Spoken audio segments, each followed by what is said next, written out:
ikaze kuri Neva Paula Vlog. Uyu munsi twahisemo kubaganirira ku nkuru y'urukundo dusanga muri seri yitwa Happily Ever After. Ni filime cyangwa se seri y'inyaturukiya. Ku bantu rero mudakunda kureba filime, mufata agatebe mutere hasi ubundi twivugire. Ubundi iyo bavuze ngo Happily Ever After, urebye bisobanuye kwishima nyuma y'ibihe bigoye cyangwa kuba wagera ku cyo waharaniye ariko nyine kikabanza kukugora, mbese twabyita nk'iherezo ryiza.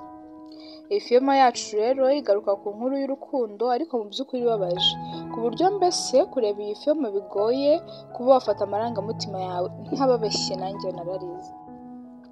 Dutangira rero na filime yacu, umukobwa witwa Leila ndetse n'umusore witwa Sarpa nibo nakwita nk'abakinnyi b'imena muri iyi filime yacu, kuko nyine iyi nkuru ni inkuru y'urukundo rwabo ariko ni inkuru ibabaje pe.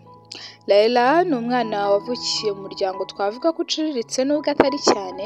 Papa we yari umucuruzi w'imigati. Hariri rero ariwe papa wa Leila, nyine ni umusaza ugira amahane ku buryo nyine ku mwana we akubita, mbese akunda umukobwa we cyane pe. Umusore wacu Sarpa rero we ubuzima bwe butandukanye cyane n'ubwa Leila, kuko we yavukira mu muryango w'abaherwe, nawe rero afite nyina umukunda cyane, mbese yifuza kumufatira imyanzuro yose. Sarpa kandi tubona ko yanakuranye igikomere cyo gupfusha papa we akiri umwana. Urumva rero yarezwe na mama we gusa, mbese n'umuhungu wa mama wandi twita ngo abahungu ba mama.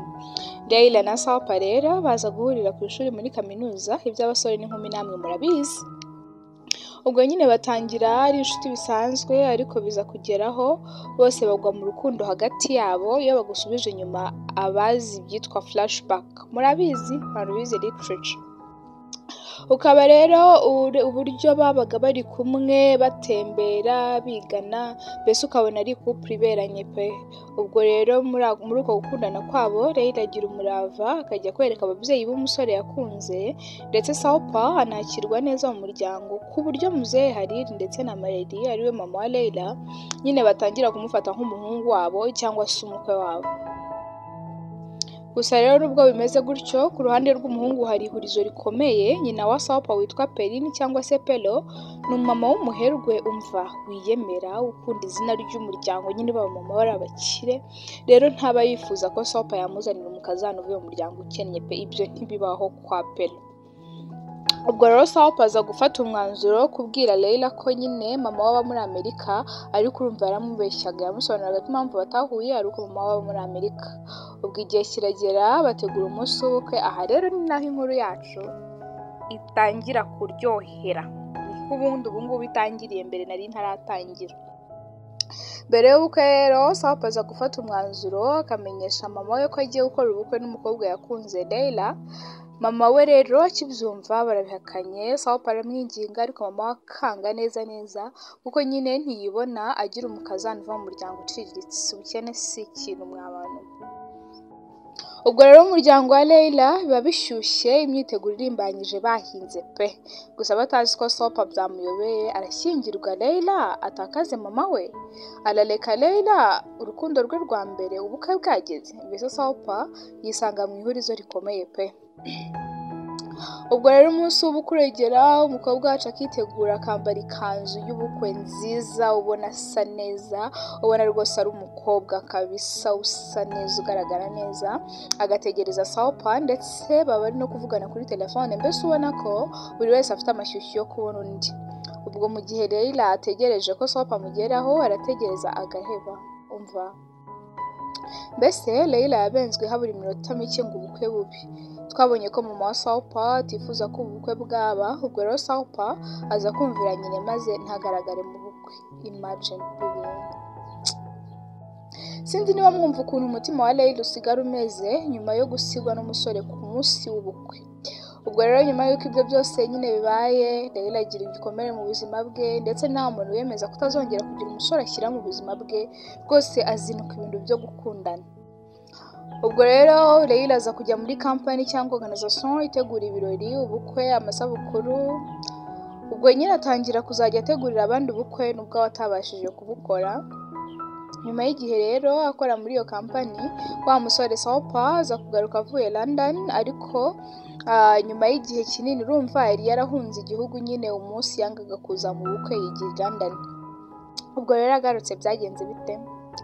Ubwo hashize imyaka 5 Sopa asize Leila aza kugaruka, ariko azanye umukunzi mushya akaba yitwa Melissa, umukobwa mwiza cyane ubona ko ari umuherwe. Noneho rero agashya nuko uwo mukobwa Melissa nyine nyina niwe nyiri kampani nyine Leila akoreramo peonyi.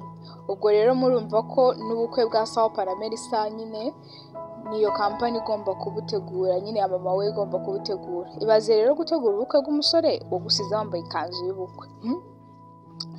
Ubwo rero Sopa agaruka Istanbul, nyine agarukanye na Melissa akaza kugirwa manager wa hotel Mano. Iyo hotel rero ni naho kampani ya mama Melissa ikorera. Ubwo rero uko byagenda kose Sopa na Leila bagomba kuzahuza, uko byagenda kose pe. Baza rero guhuza bagasanga bose bagiye gukorera ahantu hamwe, gusa ikigaragara karacyarimo pe. Bigaragara ko nta wigeze abasha kwibagirwa undi, nubwo Sopa atangira ubuzima bushya ndetse akanategura ubukwe na Melissa, ariko nyine bigaragara ko akiri mu rukundo na Leila. Ubwo rero Leila yakomeje gutegura ubukwe bw'aba bombi, ariko urabona ko mu by'ukuri atarabasha kubyakira nubwo yihagararaho. Nubwo Sopa afite Melissa nk'umukunzi mushya, ariko mu by'ukuri nta mukunda pe. Ubona ko abahatiriza, mbese ashaka kwibagirwa Leila ariko bikanga. Agashaka no gupfa gushyingirwa na Melissa, ariko bagahita basubira Istanbul, bagahita basubira London, ariko nyine nabyo biranga kubera ko aracyakunda Leila. Ubwo umukobwa wacu Melissa abona ko ari kwiruka ku musore utamukunda bakaza gutandukana. Nyine gutandukana kwa Sopa na Melissa, ubona ko Sopa asa nkaho aruhutse kuko aba yiyemeje kuzongera agatsindira urukundo rwe rwa mbere. Afata umwanzuro wo kuzongera akihuza na Leila rero. Ubwo rero aza kujya kureba Leila akamusobanurira impamvu yamuteye ibyo ngibyo byose, ndetse Leila aramwumva akamubabarira. Buriya ngo urukundo rurababarira mw'abantu mwe mukundana.